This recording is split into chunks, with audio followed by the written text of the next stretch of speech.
सुनील जी, तो आपके सामने आपने बोला आपके सूत्र भाजपा के क्या कहते हैं, आपने सवाल पूछा ना, भाजपा के सूत्र आपके क्या कहते हैं, तो मैंने जवाब दिया आपको, भाजपा के सूत्र ये कहते हैं, वहां पे प्रधानमंत्री का कैंडिडेट एक ही है जिसका नाम नरेंद्र मोदी है। करके और गडकरी जी को लेकर के क्या कहते हैं?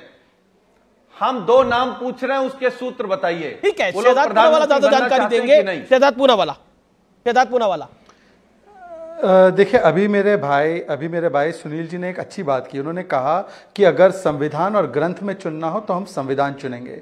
शफीकुर रहमान बर्क ने कहा है कि शरिया में तब्दीली करने की वजह से कोविड आया। शफीकुर रहमान बर्क ने कहा है मस्जिद को तोड़कर मंदिर बनाया गया, ये इंसानियत के खिलाफ है। हम सुप्रीम कोर्ट के फैसले का पालन नहीं करना चाहते हैं। और मथुरा के अंदर भी इसी प्रकार का स्टैंड उन्होंने लिया। सुनील साजन जी, बताइए कि धर्म के ऊपर संविधान नहीं रखने के लिए क्या स्टैंड लेंगे? और 3 तलाक का जब फैसला आया तो समाजवादी पार्टी ने उस 3 तलाक के फैसले को स्वीकारने के बदले उसका विरोध क्यों किया? और 10 सेकंड और दे दीजिए। जी देखिए, एक और चीज जोड़ सकता हूं जी, 10 सेकंड। जी शहजाद बोलिए 10 सेकंड बोलिए। इंटरेस्टिंग बात यह है, ये जो अंकल सैम है ना राहुल गांधी के, उनका असली नाम पता है आपको क्या है? सत्यनारायण गंगाराम पित्रोदा। अब बताइए, यही होता है ना कि अगर आप राम मानसिकता को छोड़कर रोम मानसिकता में पले बड़े हो या आपकी दिलचस्पी हो तो आप कहते हैं कि अनएम्प्लॉयमेंट, अरे अनएम्प्लॉयमेंट लोएस्ट लेवल पर है। और अमीश जी, आज काशी में जब काशी धाम बना है तो वहां पर 68 लाख टूरिस्ट जाते थे, अब 2 वर्ष में 13 करोड़ टूरिस्ट। वहां पर 45% इंक्रीज इन इनकम हुए टूरिज्म में। ये फर्क पड़ता है जब एक मंदिर बनता है। अयोध्या में international airport, Vande Bharat, property prices सब कुछ बढ़ चुके हैं। सुनील जी देखिए, शहजाद भाई आपने सवाल किया कि हम क्या चुनेंगे। हम फिर कह रहे हैं संविधान को चुनेंगे। संविधान ने जो रास्ता दिखाया है, जो फैसला माननीय सर्वोच्च न्यायालय कर देगा, जो संवैधानिक रास्ता होगा, जो कानूनी रास्ता होगा, समाजवादी पार्टी उसी को मानेगी। अब एक बात आप लोग लगातार कहते हैं कि भाई देश में बड़े लाभार्थी हो गए, लाभार्थियों के बीच जा रहे हैं। पूरी भारतीय जनता पार्टी का कोई एक नेता बता दीजिए जो इस देश के सबसे बड़े लाभार्थी के पास गया। शहजाद भाई, आप जा सकते हैं वहां? जो भाजपा का सबसे बड़ा लाभार्थी है, आचार्य जी जान गए होंगे सबसे बड़े लाभार्थी का नाम, अमीश भाई भी जान गए होंगे, शहजाद भाई आप भी जान गए होंगे सबसे बड़े लाभार्थी का नाम। उसके चक्कर क्यों नहीं काटेंगे? और आप जानते हैं अमीश भाई, एक पुरानी सीरियल आता था, गंगाधर ही शक्तिमान है, शक्तिमान ही गंगाधर है। तो भाजपा ही अडानी है, अडानी ही भाजपा है। जी चलिए विषय पर रहते हैं। मैं शहजाद आपको मौका दूंगा, लेकिन आचार्य जी हाथ खड़ा कर रहे थे। आचार्य जी, अब तो इंडिया गठबंधन में भी बड़ी सारी आवाजें आने लगी हैं और कांग्रेस को निपटाना क्यों चाहती है समाजवादी पार्टी आपके अनुसार? आचार्य जी 40 सेकंड में आपका जवाब संक्षेप में। देखिए अमीश जी, एक तो सुनील यादव जी से मैं बड़े विनम्रता से, बड़े आग्रहपूर्ण तरीके से, और लेकिन एक तीखा सवाल, सीधा सवाल पूछना चाहता हूं। मैं ऐसा मानता हूं कि सुनील यादव जी और उनकी पार्टी के संस्थापक और पूरा परिवार आस्थावान परिवार है, लेकिन सवाल तब खड़ा होता है, प्रॉब्लम कहां खड़ी होती है, परसेप्शन कहां बनता है, जिसका फायदा बीजेपी को मिलता है वो तब मिलता है। अभी संविधान की जो बात कही, भारत का संविधान धर्मनिरपेक्ष, पंथ निरपेक्ष कहो तो धर्मनिरपेक्ष का उसका भाव यह है कि सभी धर्मों का सम्मान करना है। लेकिन जब एक धर्म का अपमान होता है और हम सब चुप रहते हैं तो एक परसेप्शन डेवलप होता है। सुनील जी मुझे बताइए, जब भारत का संविधान सबको धार्मिक स्वतंत्रता का अधिकार देता है अपने अपने धर्म के अनुसार अकॉर्डिंगली, तो एक पार्टी जो हमारी सहयोगी है, अगर वो कहती है कि हम सनातन को मिटा देंगे, तो उस समय समाजवादी पार्टी का कोई बड़ा नेता क्यों नहीं बोला कि तुम सनातन को कैसे मिटा सकते हो? तो परसेप्शन क्रिएट होता है कि हम सब जो हैं ये हिंदू धर्म विरोधी पार्टियों के नेता हो गए। दूसरी बात, जब बिहार का एक मिनिस्टर कहता है तब क्यों नहीं विरोध होता? तीसरा, समाजवादी पार्टी का राष्ट्रीय महासचिव स्वामी प्रसाद मौर्य जी रोज हिंदुओं को गाली दे रहे हैं, हिंदुओं की आस्था से खिलवाड़ कर रहे हैं, और आप ही की सांसद डिंपल यादव जी ने कहा कि हम उनके बयान से सहमत नहीं हैं। तो कौन सी मजबूरी है? तो ये एक गलतफहमी पैदा हो रही है कि इसका मतलब अखिलेश यादव जी का संरक्षण प्राप्त है, वरना अखिलेश यादव जी का अगर संरक्षण प्राप्त नहीं होता तो स्वामी प्रसाद मौर्य जी की मजाल है कि जो इस तरह सनातन धर्म और हिंदू भावनाओं के साथ खिलवाड़ कर लें। तो परसेप्शन ऐसा बनता जा रहा है, उसकी सजा हम भोग रहे हैं, उसकी सजा हम भोगेंगे। ये मेरा सवाल है, आखिर कब तक स्वामी प्रसाद मौर्य जी को झेला जाएगा? ओके, सुनील यादव, हम अपने एलाइज तमाम इन गठबंधन के सहयोगी जो स्वामी प्रसाद मौर्य इंडिया अलायंस को निपटा रहे हैं, खामोश रहेंगे? अयोध्या जंक्शन का नाम बदलकर अयोध्या धाम स्टेशन कर दिया गया। इस समय की बड़ी खबर है, यह बड़ा ऐलान है नरेंद्र मोदी के शासन का।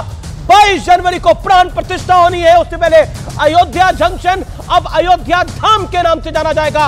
वो धाम जो राम का धाम है, वो राम जो भारत के ईस्ट का धाम है। मैं सीधा रिएक्शन ले लेता हूं, मेरे साथ सुनील यादव है। सुनील यादव, निपटा रहे हैं स्वामी प्रसाद मौर्य इंडिया अलायंस को, डायरेक्टली ये कह रहे हैं आचार्य प्रमोद कृष्ण, स्वामी प्रसाद मौर्य, मैं तो आपके कार्यक्रम में बीजेपी का स्टालिन।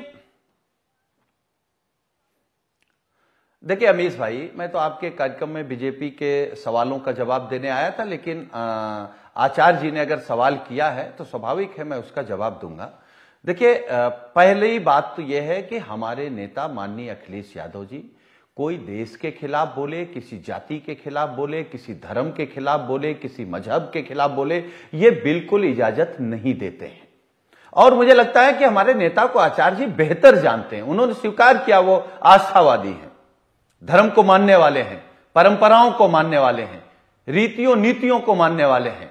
तो हम लोग मानने वाले हैं, तो इसलिए, और यह बात मैं बिल्कुल आपके कार्यक्रम में कह रहा हूं, जो व्यक्ति कहे हम इस देश को खत्म कर देंगे, सनातन को खत्म कर देंगे, किसी धर्म को खत्म कर देंगे, किसी जाति को खत्म कर देंगे, वो ना समझ कम बुद्धि का व्यक्ति होगा। मैं सिर्फ इतना बोल सकता हूं, कोई किसी को नहीं खत्म कर सकता। सनातन को कोई खत्म कर सकता है? कैसी बात? लेकिन आपके बयानों की वजह से 3 राज्यों में कांग्रेस खत्म हो गई ना। संभव नहीं। आप कहानी को समझो ना, आपके इन बयानों की वजह से वहां तो हम कांग्रेस के खिलाफ लड़ रहे थे। नहीं अमीश जी, वहां हमारे बयानों की वजह से नहीं खत्म हुई, वहां हमारे चुनाव लड़ने की वजह से खत्म हुई। हम कांग्रेस के खिलाफ लड़ रहे हैं। आप कह रहे हैं ओके। आचार्य जी, मैं फिर आ रहा हूं आपके पास। सत्यप्रकाश मिश्रा जी, मैं आपके पास आ रहा हूं, लेकिन आचार्य जी सारे पाप आप ही के सर आ जाते हैं। देखिए, यानी कांग्रेस के सर पे स्टालिन कुछ करे, समाजवादी पार्टी के मौर्य कुछ करे, जेडीयू के प्रोफेसर चंद्रशेखर कुछ करे, नुकसान कांग्रेस को झेलना पड़ता है। माफ करिए, आरजेडी के चंद्रशेखर जी कुछ करे। अमीश देवगन जी, सुनील यादव जी पढ़े लिखे और बहुत ही शालीन व्यक्ति हैं। उन्होंने बड़े दार्शनिक तरीके से ये समझाने का प्रयास किया। ये मेरा सवाल बिल्कुल सीधा था, उन्होंने उत्तर नहीं दिया, क्योंकि मैं समझ सकता हूं कि वो उत्तर देने की स्थिति में नहीं है। आज ही डॉक्टर शफीकुर रहमान बर्क साहब को मैं सुन रहा था, वो आज भी कह रहे थे, सुनील यादव तो कह रहे हैं संविधान की बात।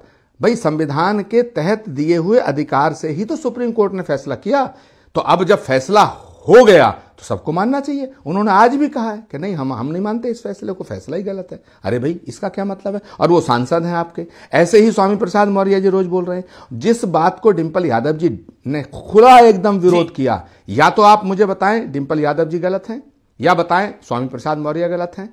तो सवाल इस बात का है कि हम करते कुछ हैं, कहते कुछ हैं, उससे नुकसान हो रहा है। जहां तक मध्य प्रदेश का सवाल है, आपने कहा आप हमारे खिलाफ लड़ रहे थे, बिल्कुल आपको अधिकार है और आपके साथ में जो तालमेल होना चाहिए था वो नहीं हुआ। लेकिन अब अमीश देवगन जी, हमारी अगली प्रॉब्लम क्या है? अगली प्रॉब्लम हमारी है कि हमें तो जेडीयू में भी बड़ा बवाल मचता हुआ दिखाई दे रहा।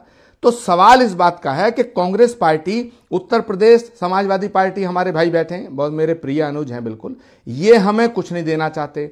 बिहार में लालू जी कुछ नहीं देना चाहते, और अगर वो भी देना चाहते तो नीतीश जी भी देना नहीं चाहते। डीएमके हमें तमिलनाडु में नहीं देना चाहती, ममता जी हमें बंगाल में नहीं देना चाहती, अरविंद जी हमें पंजाब और दिल्ली से बाहर करना चाहते हैं। तो हम जाएं कहां? तो ये गठबंधन कैसा रह गया? तो इसका मतलब है बीजेपी को निपटाने के लिए गठबंधन है या कांग्रेस को निपटाने के लिए गठबंधन है? यह एक बड़ा सवाल है, और इस सवाल को मैं आपके माध्यम से पूरे देश के सामने भी रखना चाहता हूं, और इंडिया गठबंधन के तमाम एलाइज बड़े नेताओं के सामने भी रखना चाहता हूं कि भाई आपका मोटिव क्या है? चिंता में पड़ गए हैं इंडिया गठबंधन के 2 पैरोकार, चिंता में पड़ गए हैं कि अब क्या जवाब दे इस बात के ऊपर। सत्यप्रकाश मिश्रा, आप निपटाना किसे चाहते हैं, कांग्रेस को या बीजेपी को? हम लोकतंत्र की विरोधी भारतीय जनता पार्टी की सरकार को 2024 में इस देश से हटाना चाहते हैं। संभल के बोलिए, कल मीटिंग है आप लोगों की, रुक जाइए, कुछ बड़ा ना हो नीतीश जाए। कुमार जी ने स्पष्टतया इस बात को कहा, कई बार कहा, और 28 पार्टियों से खुद जाकर मिल मिलकर सबको एक मंच पर खड़ा किया। आचार्य जी जो कह रहे हैं, साइड कर दिया ना, नहीं कोई साइड नहीं है। आचार्य जी जो कह रहे हैं कि वो कांग्रेस को निपटाना चाहती, ये बात सही नहीं है, क्योंकि नीतीश कुमार जी ने इस चीज को दोहराया था कि कांग्रेस एक बड़ी पार्टी है, उसके बगैर ये महागठबंधन या इंडिया अलायंस संभव ही नहीं है। अब आते हैं थोड़ी सी राम की राजनीति, इन लोगों ने टच की है। देखिए, राम गांधी के हैं, और गांधी ने जिस राम राज्य और जिस संस्कृति, अच्छा नीतीश जी अभी तो है इंडिया अलायंस के अंदर ना, बिल्कुल, और आगे कुछ भी हो सकता है, बिल्कुल है। आगे की संभावना आप क्यों चाहते हैं कि मैं यहां तो से कुछ सवाल पूछ रहा हूं। अटूट जो गठबंधन बना है इंडिया अलायंस, वो अटूट है, इस बात पर सहमत रहिए। मैं राम पर एक बात कहना चाहता था कि महात्मा गांधी ने जिस राम राज्य की नींव रखी, जिस सांस्कृतिक हिंदू राज्य की वकालत करी, उसमें सभी धर्मों के प्रति प्रेम था। उन्होंने राम पर राजनीति नहीं करी। भारतीय जनता पार्टी पहली ऐसी पार्टी बनी जिसने राम के नाम पर अपनी दुकान चलाई, और ये घृणा का, ये राम के नाम पर दुकान चलाई, ये घृणा का पात्र है। ये घृणा की बात है। जवाब नहीं, ये कंप्लीट होने दीजिए। क्योंकि राम जो है वो सबके हैं। राम किसी भारतीय जनता पार्टी का कोई ब्रांड नहीं है कि वो उसको मार्केटिंग करेगा। एक बात समझिए कि देश की सर्वोच्च अदालत ने न्यास बनाने को कहकर राम मंदिर के निर्माण की नींव रखी। भारतीय जनता पार्टी ने राम की राजनीति करी। किसी पार्टी को राम से कोई समस्या नहीं है, बिल्कुल नहीं। भारतीय जनता, ये अच्छा, ये मसला आज का नहीं था, 1886 का मसला था। कोई भारतीय जनता पार्टी तो पहली बार उसने कोर्ट में केस नहीं दर्ज किया था। 1886 में अंग्रेज के जमाने में, एक अंग्रेज के जज के जमाने में एक मुकदमा दायर हुआ था। 200 साल का मुकदमा। नेहरू ने भी इन चीजों पे कई बात कही, गोविंद वल्लभ पंत थे, बहुत सारे नेताएं, अलग अलग लोगों की अलग अलग राय थी। सुप्रीम कोर्ट नहीं, इसको कंप्लीट करने दीजिए कि इस देश को समझना पड़ेगा कि भारतीय जनता पार्टी ने सिर्फ राम के नाम पर अपनी दुकान चमकाई है, इस देश में आग लगाई है। और राम जो है, जब गए थे कोई कि हजरत चले हैं लंदन, कृपा करो रघुनंदन, वहां की अयोध्या की महिलाओं ने, जो मुस्लिम महिलाएं थी, उन्होंने राम का भजन गाया। इस बात को समझिए कि इस देश में राम कण कण में जरूर है, लेकिन भारतीय जनता पार्टी ने उसको एक माचिस की डिब्बी में डालकर उसको बेचने की घनघोर साजिश करी है। ऐसे राम नहीं है। राम सर्वज्ञ है, इंडोनेशिया में भी है, यहाँ भी है। हम राम की राजनीति के खिलाफ हैं। हम राम मंदिर सुप्रीम कोर्ट ने बनाया। हम राम की राजनीति और कुत्सित राजनीति जो भारतीय जनता पार्टी ने करी है उसके खिलाफ है, क्योंकि मेरे राम और इस भारत के राम सबको गले लगाते हैं। और नफरत करने वाले राम नहीं है। भाजपा ने इस देश में राम के नाम पर नफरत फैलाया है।